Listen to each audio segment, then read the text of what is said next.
Bonjour Céline Antonin. Bonjour. Vous êtes économiste senior à l'OFCE et maître de conférence à Sciences Po. Vous soulignez que la montée en puissance des États-Unis comme producteur de pétrole change la donne sur le marché international des prix. Alors de quelle façon est-ce que ça se passe ? Alors, en fait, le fait que justement les États-Unis deviennent un acteur majeur, ça va changer les rapports de force sur le marché du pétrole, puisque jusqu'à présent, on avait essentiellement l'acteur OPEP, donc l'organisation des pays exportateurs de pétrole, et les pays non OPEP, donc qui ne faisaient pas partie de cette organisation. Et donc, on avait un pouvoir de cartel de l'OPEP qui représentait à peu près 40%, disons, de la production mondiale, et qui, eux, avaient des stratégies en matière pétrolière, donc soit de baisser, soit d'augmenter la production, et donc les autres qui avaient du mal à parler d'une voix commune. Et donc on avait cet équilibre-là qui est bouleversé par l'arrivée des États-Unis. Et donc ce qui est assez notoire dans le cas des États-Unis, c'est que finalement la production américaine a augmenté en très peu de temps, puisque en 10 ans, on a eu une multiplication par 2 de la production états-unienne, ce qui est quand même assez massif. Donc ils sont devenus premier producteur mondial devant l'Arabie Saoudite, devant la Russie, et donc à ce niveau-là, ils bouleversent la donne, puisque en réalité, ils permettent de fixer une sorte de plafond au prix. On a à peu près 2 millions de barils jour supplémentaires d'offres par an dans les dernières années, disons. Donc c'est quand même notoire, conséquent, et donc ça permet justement de freiner l'augmentation inexorable, j'allais dire à long terme, des prix du pétrole.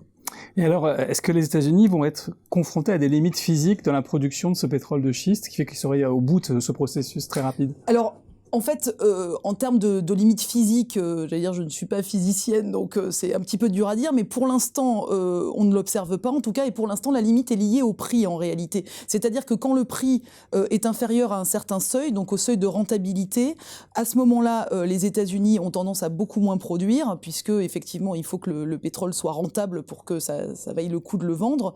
En revanche, lorsque le prix est élevé, à ce moment-là, on a plus d'investissements en amont, on a plus d'exploration, et donc on a une production qui augmente. Alors pour l'instant, on n'observe pas de limitation de la production américaine, on a l'impression qu'elle va vraiment croissante, et même ce qu'on voit, c'est plutôt un phénomène où on a beaucoup de puits qui sont forés, mais qui ne sont pas encore exploités. C'est-à-dire que la fracturation hydraulique, elle se fait en 2 phases. Il y a d'abord une phase donc de forage, et ensuite une phase justement de fracturation à proprement parler, où les États-Unis vont produire et donc vont exporter leur pétrole. Et ce qu'ils ont tendance à faire, c'est à attendre que le prix sur le marché mondial soit suffisamment élevé pour que l'exploration, enfin surtout l'exploitation et la vente soient finalement intéressantes. Et donc ce qu'on voit, c'est qu'il y a plutôt beaucoup de puits qui ont été forés à l'heure actuelle, mais qui ne sont pas encore exploités. Donc on a l'impression que les États-Unis ont encore de la marge de manœuvre. Donc ce phénomène de limitation des prix à un certain niveau par une offre supplémentaire, donc n'est peut-être pas terminé. Du côté de l'OPEP, que vous évoquiez avant, quelle est la stratégie ? Parce qu'il y a une volonté de casser les prix de l'Arabie Saoudite en 2015-2017, qui est le contraire de ce qu'on pourrait penser. Oui, alors la stratégie de l'Arabie Saoudite avait consisté justement à limiter la montée en puissance de l'hégémonie américaine. L'idée était véritablement de faire baisser les prix en deçà d'un certain seuil pour que les États-Unis n'aient plus intérêt à investir et que finalement un certain nombre de compagnies pétrolières fassent faillite, et donc que l'Arabie Saoudite garde une part de marché importante. Alors en fait, ce qui se passe, c'est que l'Arabie Saoudite, en fait, pour produire un baril de pétrole, il y a un seuil de rentabilité qui est très faible, qui doit être autour de 2 ou 5 dollars. En revanche, dans le cas du pétrole de schiste, on est plutôt à 50 ou 55 dollars. Donc on voit vraiment la différence.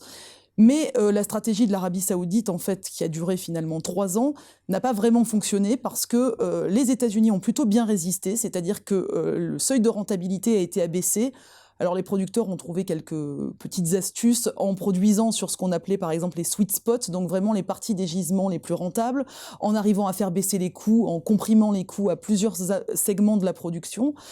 Et donc leur stratégie n'a pas marché. Et en plus, l'Arabie Saoudite, qui est quand même, rappelons-le, très dépendante du pétrole, s'est retrouvée avec un déficit public colossal, et donc du coup ils n'ont pas continué cette stratégie. Donc voilà, donc finalement ce qui s'est passé, c'est que la stratégie a échoué, et qu'aujourd'hui, en fait, dans le cas de l'OPEP, c'est assez compliqué parce qu'on parle d'un cartel, mais l'esprit cartel n'existe plus vraiment, et on a plutôt chaque pays qui défend sa stratégie nationale. On a du mal à voir par exemple l'Arabie Saoudite et l'Iran, qui par ailleurs sont quand même en rivalité géopolitique, parler d'une même voix. Et En réalité, lorsque il y a une décision commune de fixer une limite de production, l'Arabie saoudite, par exemple, peut décider de baisser sa production, mais d'autres pays peuvent profiter du fait que le prix va augmenter pour eux produire davantage et donc écouler leur pétrole. Donc du coup, c'est difficile pour ce cartel de parler d'une seule voix. Et en fait, ce qu'on observe, c'est essentiellement des intérêts nationaux stratégiques qui s'expriment. Merci beaucoup Céline Antonin d'être venue vous présenter cette analyse sur le marché du pétrole. Je vous en prie.